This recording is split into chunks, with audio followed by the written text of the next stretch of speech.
بسم الله الرحمن الرحيم. ومن يقنت منكن لله ورسوله وتعمل صالحا نؤتها أجرها مرتين وأعتدنا لها رزقا كريما. يا نساء النبي لستن كأحد من النساء إن اتقيتن فلا تخضعن بالقول فيطمع الذي في قلبه مرض وقلن قولا معروفا وقرن في بيوتكن ولا تبرجن تبرج الجاهلية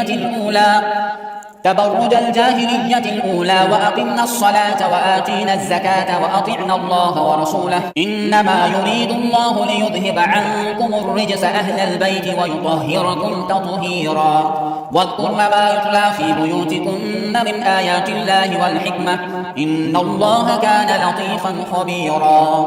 إن المسلمين والمسلمات والمؤمنين والمؤمنات والقانتين والقانتات والصادقين والصادقات والصابرين والصابرات والخاشعين والخاشعات والمتصدقين والمتصدقات والصائمين والصائمات والحافظين فروجهم والحافظات والذاكرين الله كثيرا والذاكرات أعد الله لهم مغفرة وأجرا عظيما. وما كان لمؤمن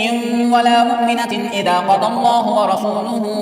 أمرا أن يكون لهم الخيرة من أمرهم ومن يعص الله ورسوله فقد ضل ضلالا مبينا. وإذ تقول للذي أنعم الله عليه وأنعمت عليه أمسك عليك زوجك واتق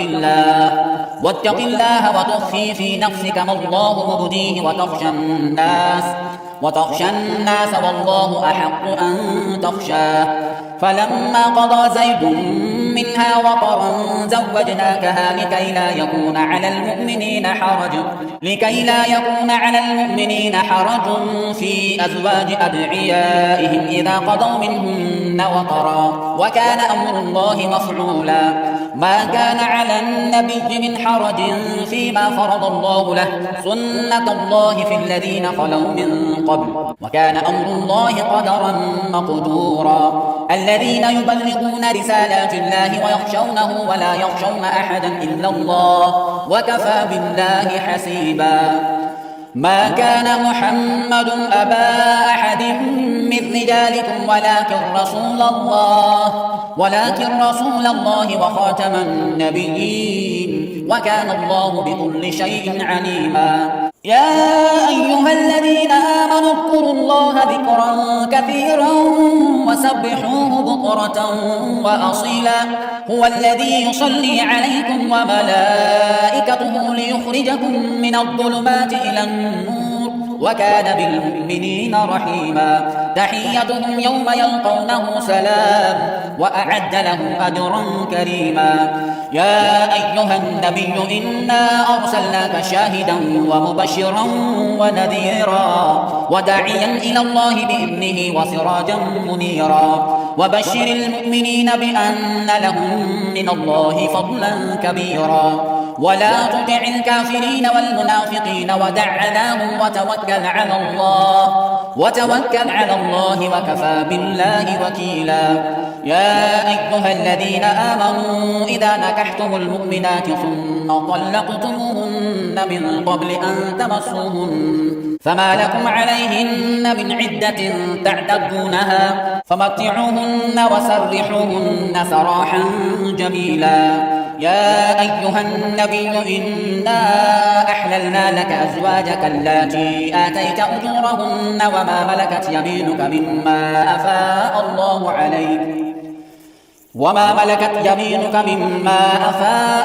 عليك وبنات عمك وبنات عماتك وبنات خالك وبنات خالاتك اللاتي هاجرن معك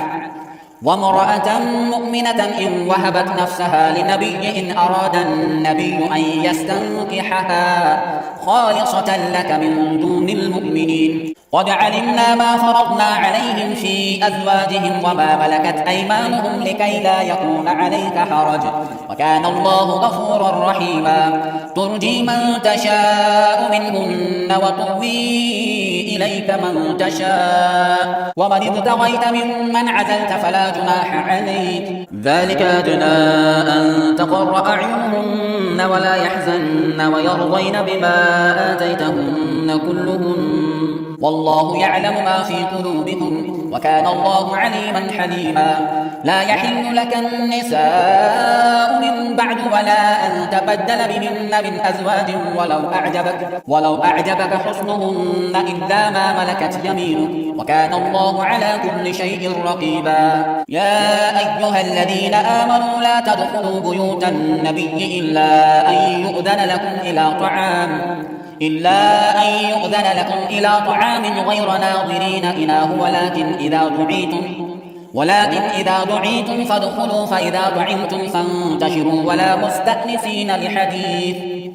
ولا مستأنسين لحديث إن ذلكم كان يؤذي النبي فيستحيي منكم والله لا يستحيي من الحق وإذا سألتموهن متاعا فاسألوهن من وراء حجاب ذلكم أطهر لقلوبكم وقلوبهن وما كان لكم أن تؤذوا رسول الله ولا أن تنكحوا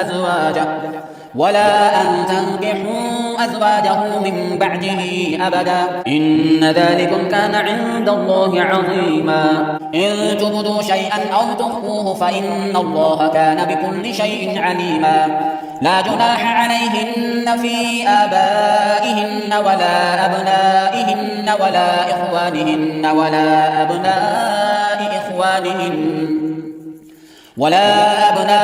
إخوانهن ولا أبناء أخواتهن ولا نسائهن ولا ما ملكت أيمانهن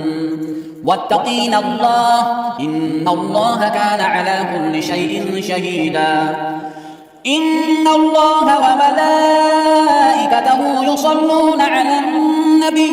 يا أيها الذين آمنوا صلوا عليه وسلموا تسليما إن الذين يؤذون الله ورسوله لعنهم الله في الدنيا والآخرة وأعد لهم عذابا مهينا والذين يؤذون المؤمنين والمؤمنات بغير ما اكتسبوا فقد احتملوا بهتانا وإثما مبينا يا أيها النبي قل لأزواجك وبناتك ونساء المؤمنين يدنين عليهن من جلابيبهن ذلك أدنى أن يعرفن فلا يؤذين وكان الله غفورا رحيما لئن لم ينته المنافقون والذين في قلوبهم مرض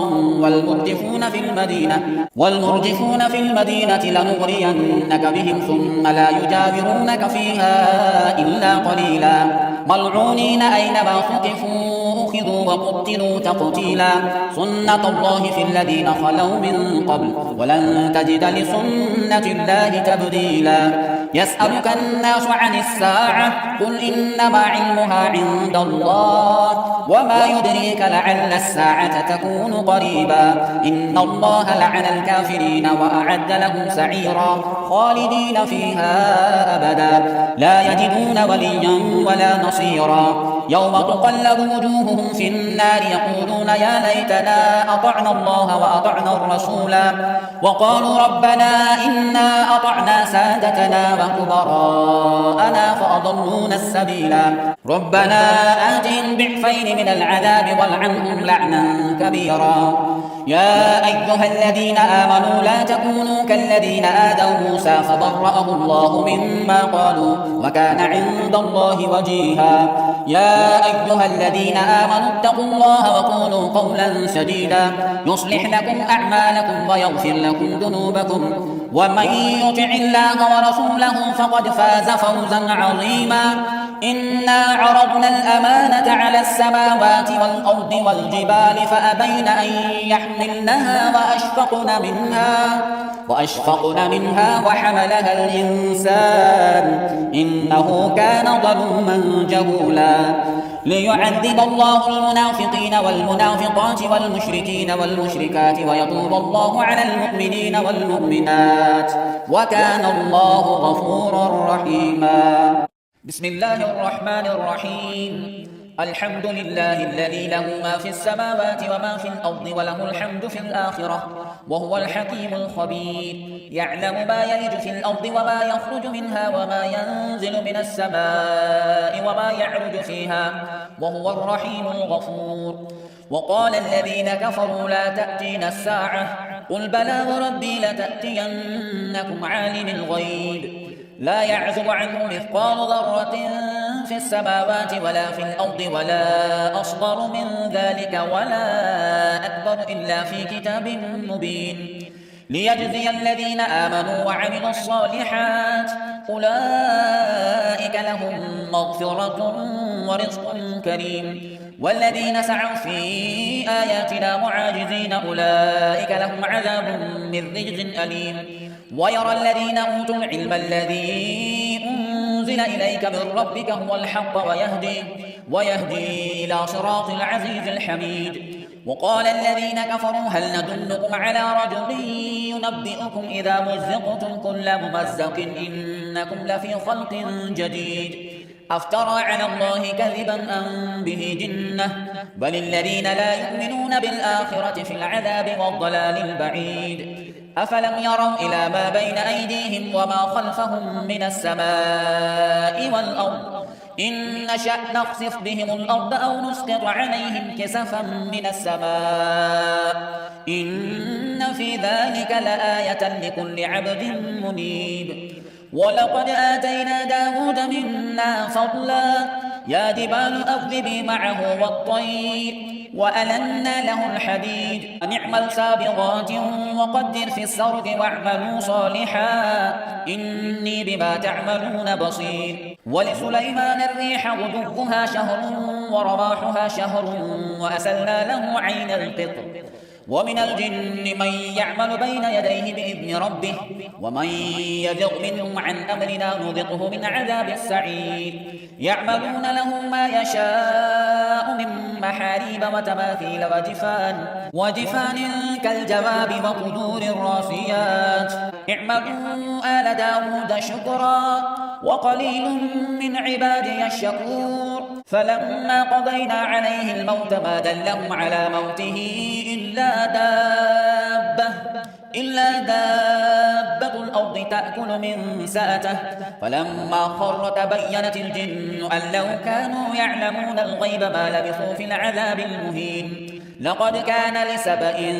في مسكنهم آية جنتان عن يمين وشمال كلوا من رزق ربكم واشكروا له بلدة طيبة ورب غفور فأعرضوا فأرسلنا عليهم سيل العرم وبدلناهم بجنتين جنتين ذواتي أكل خمط وأثل وشيء من سدر قليل ذلك جزيناهم بما كفروا وهل نجازي إلا الكفور وجعلنا بينهم وبين القرى التي باركنا فيها قرى ظاهرة وقدرنا فيها السير سيروا فيها ليالي وأياما آمنين فقالوا ربنا باعد بين أسفارنا وظلموا أنفسهم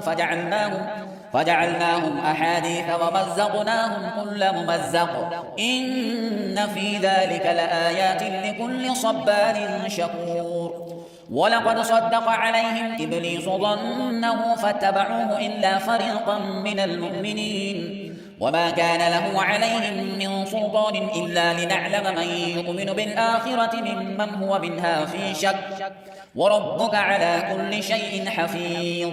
قل ادعوا الذين زعمتم من دون الله لا يملكون مثقال ذرة في السماوات ولا في الأرض وما لهم فيهما من شرك وما له منهم من ظهير ولا تنفع الشفاعة عنده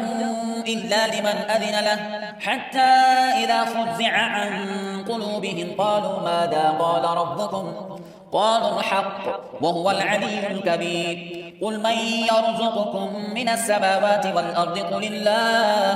قل الله وإنا أو إياكم لعلى هدى أو في ضلال مبين قل لا تسألون عما أجرمنا ولا نسأل عما تعملون قل يجمع بيننا ربنا ثم يفتح بيننا بالحق وهو الفتاح العليم قل أروني الذين ألحقتم به شركاء كلا بل هو الله العزيز الحكيم وما أرسلناك إلا كافة للناس بشيرا ونذيرا ولكن أكثر الناس لا يعلمون ويقولون متى هذا الوعد إن كنتم صادقين قل لكم ميعاد يوم لا تستأخرون عنه ساعة ولا تستقدمون وقال الذين كفروا لن نؤمن بهذا القرآن ولا بالذي بين يديه ولو ترى إذ الظالمون موقوفون عند ربهم يرجع بعضهم إلى بعض القول يقول الذين استضعفوا للذين استكبروا لولا أنتم لكنا مؤمنين قال الذين استكبروا للذين استضعفوا أنحن صددناكم عن الهدى بعد إذ جاءكم بل كنتم مجرمين وقال الذين استضعفوا للذين استكبروا بل مكر الليل والنهار إذ تأمروننا أن نكفر بالله ونجعل له أندادا وأسروا الندامة لما رأوا العذاب وجعلنا الأغلال في أعناق الذين كفروا هل يجزون إلا ما كانوا يعملون وما أرسلنا في قرية من نذير إلا قال مترفوها إنا بما أرسلتم به كافرون وقالوا نحن أكثر أموالا وأولادا وما نحن بمعذبين قل إن ربي يبسط الرزق لمن يشاء ويقدر ولكن أكثر الناس لا يعلمون وما أموالكم ولا أولادكم بالتي تقربكم عندنا زلفى إلا من آمن وعمل صالحا فأولئك لهم جزاء الضعف بما عملوا وهم في الغرفات آمنون والذين يسعون في آياتنا معاجزين أولئك في العذاب محضرون قل إن ربي يبسط الرزق لمن يشاء من عباده ويقدر له وما أنفقتم من شيء فهو يخلفه وهو خير الرازقين ويوم يحشرهم جميعا ثم يقول للملائكة أهؤلاء إياكم كانوا يعبدون قالوا سبحانك أنت ولينا من دونهم بل كانوا يعبدون الجن أكثرهم بهم مؤمنون فاليوم لا يملك بعضكم لبعض نفعا ولا ضرا ونقول للذين ظلموا ذوقوا عذاب النار التي كنتم بها تكذبون وإذا تتلى عليهم آياتنا بينات قالوا ما هذا إلا رجل يريد أن يصدكم عما كان يعبد آباؤكم وقالوا ما هذا إلا إفك مفترى وقال الذين كفروا للحق لما جاءهم إن هذا إلا سحر مبين وما آتيناهم من كتب يدرسونها وما أرسلنا إليهم قبلك من نذير وكذب الذين من قبلهم وما بلغوا معشار ما آتيناهم فكذبوا رسلي فكيف كان نكير قل إنما أعظكم بواحدة أن تقوموا لله مثنى وفرادا ثم تتفكروا ما بصاحبكم من جنة إن هو إلا نذير لكم بين يدي عذاب شديد قل ما سألتكم من أجر فهو لكم إن أجري إلا على الله وهو على كل شيء شهيد قل إن ربي يقذف بالحق علام الغيوب قل جاء الحق وما يبدئ الباطل وما يعيد قل إن ضللت فإنما أضل على نفسي وإن اهتديت فبما يوحي إلي ربي إنه سميع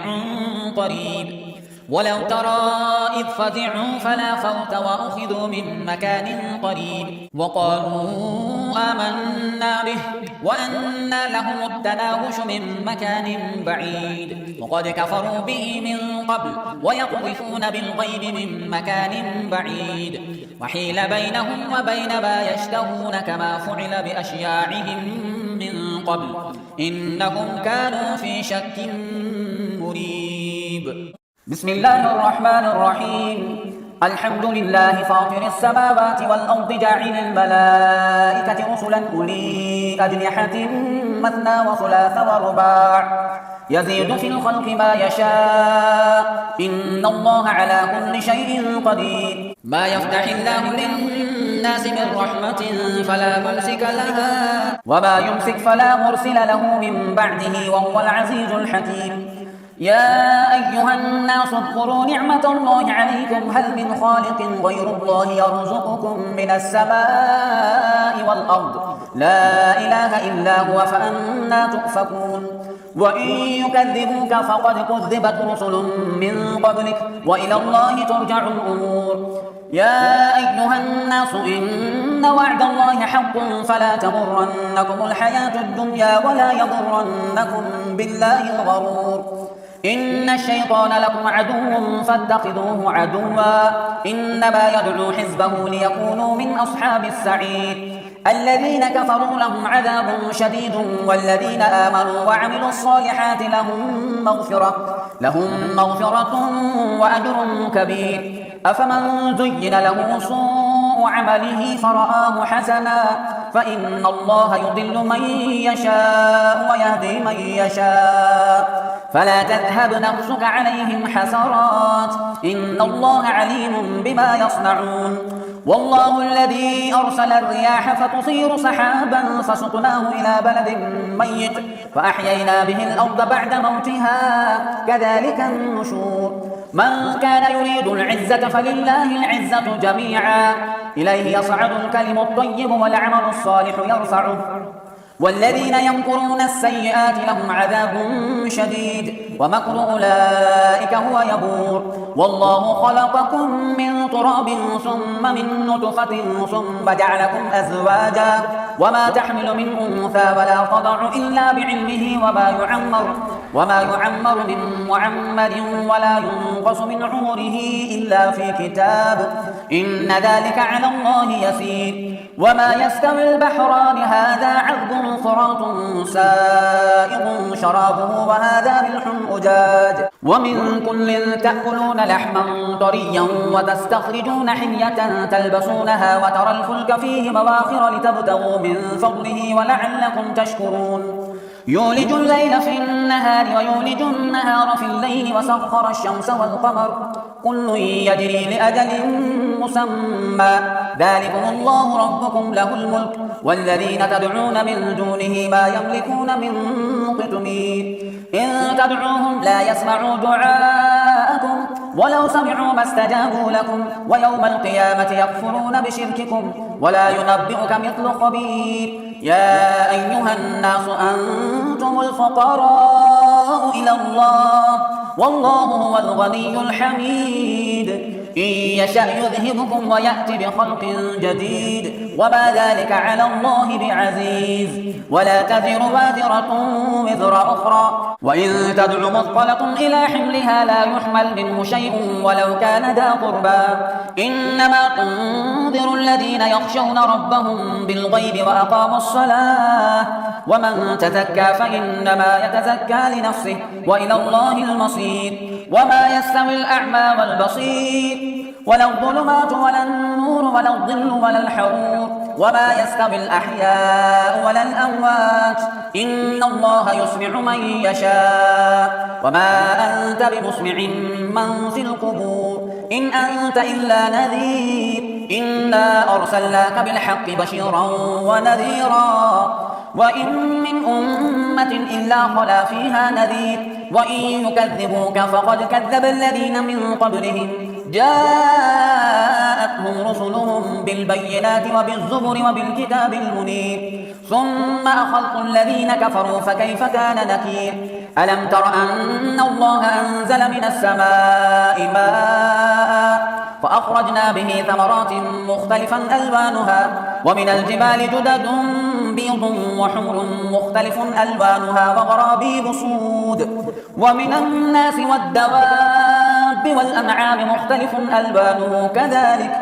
إنما يخشى الله من عباده العلماء إن الله عزيز غفور إن الذين يتلون كتاب الله وأقاموا الصلاة وأنفقوا مما رزقناهم سرا وعلانية يرجون تجارة لن تبور ليوفيهم أجورهم ويزيدهم من فضله إنه غفور شكور والذي أوحينا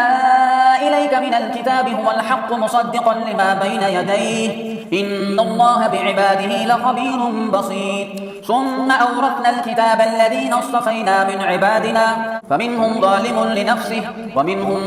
مقتصد ومنهم سابق بالخيرات بإذن الله ذلك هو الفضل الكبير جنات عدن يدخلونها يحلون فيها من أساور من ذهب ولؤلؤا ولباسهم فيها حرير وقالوا الحمد لله الذي أذهب عنا الحزن إن ربنا لغفور شكور الذي أحلنا دار المقامة من فضله لا يمسنا فيها نصب ولا يمسنا فيها لغوب والذين كفروا لهم نار جهنم لا يقضى عليهم فيموتوا ولا يخفف عنهم من عذابها كذلك نجزي كل كفور وهم يصطرخون فيها ربنا أخرجنا نعمل صالحا غير الذي كنا نعمل أولم نعمركم ما يتذكر فيه من تذكر وجاءكم النذير فذوقوا فما للظالمين من نصير إن الله عالم غيب السماوات والأرض إنه عليم بذات الصدور هو الذي جعلكم خلائف في الأرض فمن كفر فعليه كفره ولا يزيد الكافرين كفرهم عند ربهم إلا مقتا ولا يزيد الكافرين كفرهم إلا خسارا قل أرأيتم شركاءكم الذين تدعون من دون الله